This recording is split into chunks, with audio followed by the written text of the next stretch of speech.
Swerve turns heel, and we have a preview for the Elimination Chamber coming up in a mere days. Welcome back to the Wrestling is Bullshit podcast. Not a crazy episode outside of the watch list. The only thing we have to talk about is the recent heel turn on AEW Dynamite. We will not be going over the top 20 champions of wrestling in this episode, as I feel the list hasn't changed much since the last episode, which was just almost a week ago. I'll be traveling, so I got to get this video out today, and it kind of works out perfectly because there's not much to do when it comes to this past week in the world of wrestling besides Swerve turning heel. There's not much to do except preview the Elimination Chamber as well as other things that are happening this upcoming week in the world of wrestling. So let's go ahead and get into it. Should be a short episode, and I look forward to it. So let's start with Swerve. The main event of AEW Dynamite saw Swerve Strickland take on Kenny Omega, and Swerve Strickland was able to pick up the victory, but that was not enough for him. Swerve Strickland then turns on Kenny Omega, turns on the AEW crowd, and ladies and gentlemen, heel Swerve is back.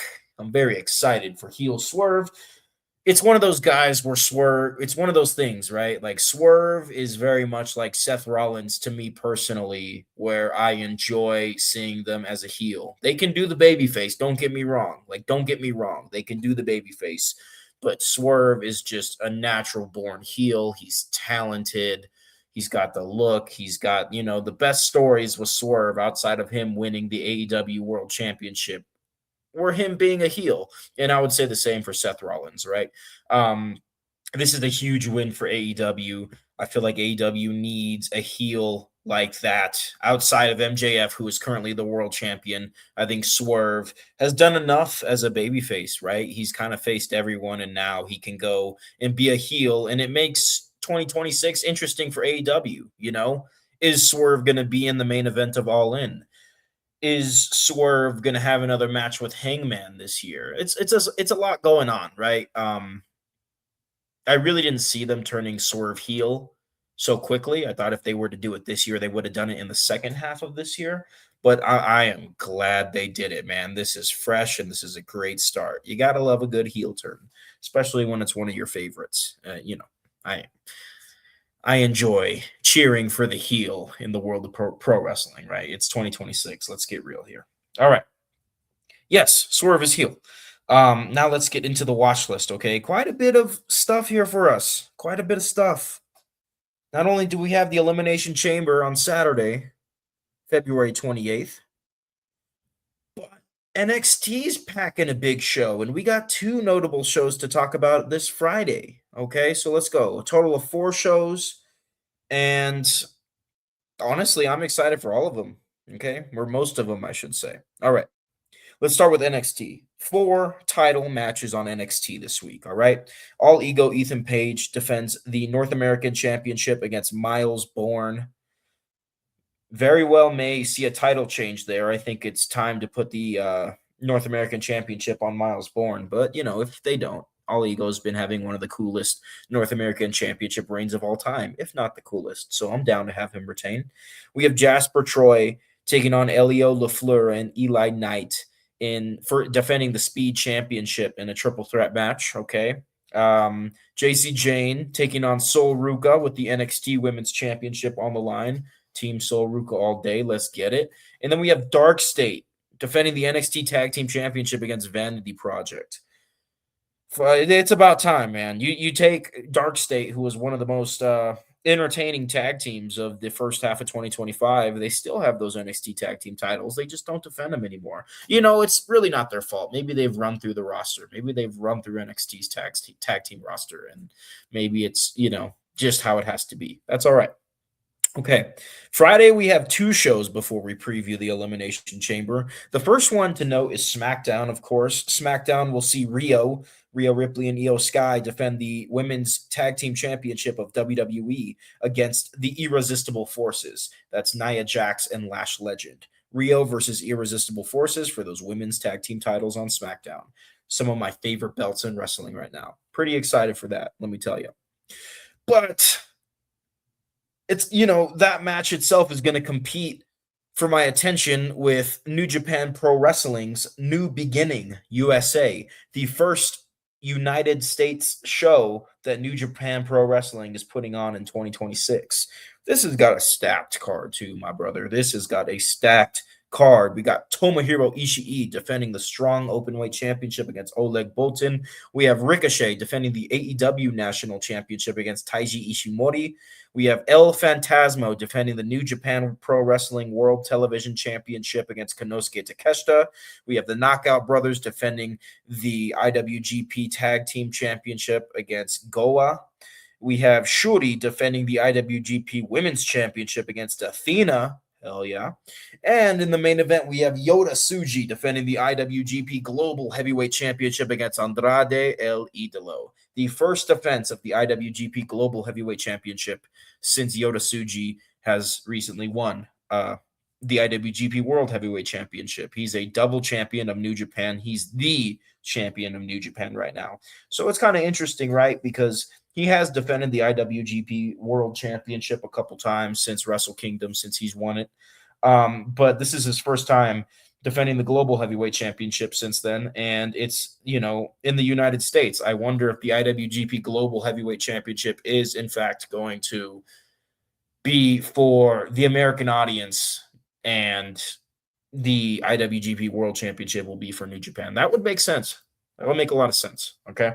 But I think New Japan, while they're not quite there yet in terms of being everything they can be, they're really good right now. Okay, they're really good. They are definitely taking steps in the right direction. They are definitely embracing what they should be embracing. There's a little bit of adversity with some of their stars going to Pro Wrestling Noah, reportedly going to WWE, possibly showing up in AEW. We've seen several New Japan stars jump to AEW, which has not been good for New Japan. Yeah, we've been in the dirt with New Japan for a minute now, and it's good to see us getting out of it. And I think New Japan Pro Wrestling New Beginning USA is definitely worth your attention if you are ever so curious. Okay, but then again, SmackDown is happening at the same time. And, if you are a big WWE guy, I wouldn't blame you for simply watching SmackDown. Just know that. I wouldn't blame you. Okay. If you're looking for something different, though, I recommend this New Japan show. I think it's a $20 pay-per-view, and it is absolutely worth your money. Okay. And it'll be nice to see some of these wrestlers wrestle at a time that's not the middle of the night if you live in the United States. All right. If you ever want to watch New Japan in Japan, it's a pain in the ass for Americans, which is fair, which is fine. I'm not complaining. I'm just saying when they are in the USA, you should definitely take advantage and watch the show. Okay. Let's go ahead and preview the Elimination Chamber. I know that's what you guys are most excited for. And you know what? I need the Elimination Chamber to hit because the Royal Rumble really took the wind out of my sails with WWE. Okay. There's a lot that's been going on, wrestling related, non-wrestling related with WWE. And I'm not going to get into it too much, but the Saudi Rumble really took the wind out of my sails, like I said. WrestleMania being in Saudi next year also taking the wind out of my sails. It just feels like if we didn't go full corporate before, if WWE wasn't always full corporate, which, depending on who you ask, some might say it always has been. But to me, I've always been able to look past it. Yes, it's a company. They're money hungry. It's super corporate, but 2022 to 2024 was good eating for wrestling fans, and WWE was supplying that. 2025, the money got in the way a little bit, and it looks like the money's going to get in the way from here on out, unfortunately. Thank goodness we have companies like AEW, and then, of course, the companies that AEW partners with, New Japan, who's been doing it longer than WWE, and, of course, CMLL, who's also been doing it longer than WWE. We have options. Okay. So if WWE wants to go full corporate, to some, it doesn't bother them. I'm glad it doesn't bother them. Enjoy the product. But to others, we have other options and we can enjoy both, or we can choose one over the other without being an asshole about it. Nonetheless, guys, let's get into the chamber. I'm just trying to say I need a good premium live event that is not in freaking Saudi Arabia to get me excited for WrestleMania. I need that right now. because the Royal Rumble really, I will, and I'm used to Saudi shows. I'm not against WWE being in Saudi Arabia at all. Okay. I have often on this show kind of applauded the way Triple H has cemented WWE's presence in Saudi Arabia with Night of Champions, where they have King and Queen of the Ring tournaments, and then with Crown Jewel, where they do the Crown Jewel Championship, which are unique ideas that were not prevalent, recently speaking, of course, that were not prevalent, and now they are. And they are for Saudi Arabia in a fantastic way. I was down with that, but now Saudi gets the Rumble 2025, 2026. Saudi gets WrestleMania. I really didn't think the Saudi Rumble was going to bother me that much. I really wasn't thinking about it much, but let me tell you, I've said it before, I'll say it again. When I was watching the Rumble this year, something felt off. Something felt off. Something felt sinister. Something felt weird. And I really need Elimination Chamber hailing out of Chicago, Illinois to just kick ass so I can get excited about WrestleMania. Okay. The only thing that's gotten me excited about WrestleMania so far was that promo between Roman Reigns and CM Punk, which hit like crack, baby. I shouldn't say that, but you know what I mean. That shit was awesome. Anywho, let's get into the chamber, shall we? Okay. Let's start with CM Punk versus Finn Balor, which will probably be the main event of the show for the World Heavyweight Championship. I've been enjoying the World Heavyweight Championship reign of CM Punk. If you know me, if you listen to my show, you know I'm not a huge CM Punk guy, right? I'll be straight up, right? I'll be completely transparent here. I'm more likely to give CM Punk shit than to, you know, sing his praises, which is not a big deal because everybody's singing his praises more than he probably deserves. Anywho, I'm excited for everything that CM Punk does, for every freaking title defense that CM Punk does with this World Heavyweight Championship reign. I think WWE made us wait, which was good for the CM Punk World Heavyweight Championship reign. We finally got it. Rollins took it away. Rollins gets injured. They put the belt back on Punk. Punk laces up his boots and defends the title adequately. And now we got CM Punk versus Finn Balor too, right? And this is going to be a banger of a match. This is going to be a freaking banger of a match, all right? Don't sleep on Finn Balor. Truly one of my favorites.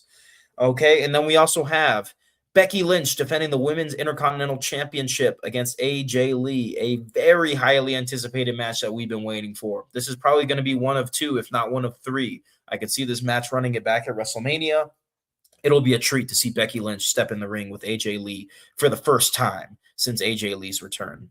For the first time ever, to be exact. Very exciting. This Women's Intercontinental Championship has been on fire with the likes of Becky Lynch as well as Lyra Valkyria, who held it before Becky Lynch. Super awesome, okay? Super fun, super excited. These two matches are going to cook in front of a hot Chicago crowd. Just talking about those matches, not even getting into the two chamber matches, I'm already getting excited, all right? I need this Elimination Chamber show. That Saudi Rumble did something to me, man. I'm not going to front. All right. Let's get into the Women's Elimination Chamber. We have 5 of 6 spots confirmed at the time of this recording. And the winner of this will most likely be taking on Jade Cargill, okay? It is not confirmed, but if I had to put money on it, I would assume that the Women's Royal Rumble winner, Liv Morgan, will be challenging Stephanie Vaquer for the Women's World Championship, as she should, which leaves the winner of this Women's Elimination Chamber match to be the number 1 contender for the WWE Women's Championship currently held by Jade Cargill. So who's facing Jade Cargill? I'm going to say it like that. Is Tiffany Stratton facing Jade Cargill? Is Rhea Ripley facing Jade Cargill? Is Alexa Bliss facing Jade Cargill? Is Asuka facing Jade Cargill? And is Kiana James facing Jade Cargill? Well, let's be real. Unless we have some surprise, out of nowhere, Bianca Belair 6th entrant, which we might, I would say Tiffany Stratton is absolutely going to face Jade Cargill at WrestleMania. But when you go ahead and do process of elimination here, right, Tiffany Stratton clearly the one of 5 that I could see winning the Women's Elimination Chamber match. Already has a story going with Jade Cargill. Not an amazing story, don't get me wrong. Kind of a middling story, but, this is their opportunity to go out there and have their third match and have an actual freaking match. Okay? Let them go. I understand Tiffany Stratton is green. I understand in the eyes of WWE, probably rightfully so, Jade Cargill still has a lot to learn. Screw it. Let them go. Let them go make the big mistake. I don't care. I'm tired of that crap that they were doing with Tiffany and Jade in 2025. I'm down to see the third match. You just got to let them have an actual match, even if they fail doing so. Fuck it. All right. But I could see Bianca Belair being this sixth entrant here and winning the women's elimination chamber match and going on to face Jade Cargill at WrestleMania. Okay, I could absolutely see that happening. And I think that would be a better situation here because Bianca can absolutely carry Jade to a good match at WrestleMania, maybe even win the big one at WrestleMania, which is long overdue for those Bianca fans. And I agree. I would love to see Bianca win this belt, the WWE Women's Championship. Okay, let's get into the men's chamber match and then let's get the hell out of here. Okay, now we have already confirmed that the Royal Rumble winner, Roman Reigns, will be taking on World Heavyweight Champion CM Punk in the main event of WrestleMania. So this means whoever wins this Elimination Chamber will, in fact, take on undisputed WWE Champion Drew McIntyre. Let's go ahead and get down to the list. Of course, we have 5 of the 6 determined. And ultimately, I think we have a clear-cut winner, in my personal opinion. All right, let's get down to the list. We have Randy Orton, we have LA Knight, we have Cody Rhodes, we have Javon Evans, we have Trick Williams. Trick Williams and Javon Evans, it may be a little too early for them. They're probably not going to win, so that leaves us with Randy Orton, LA Knight, and Cody Rhodes.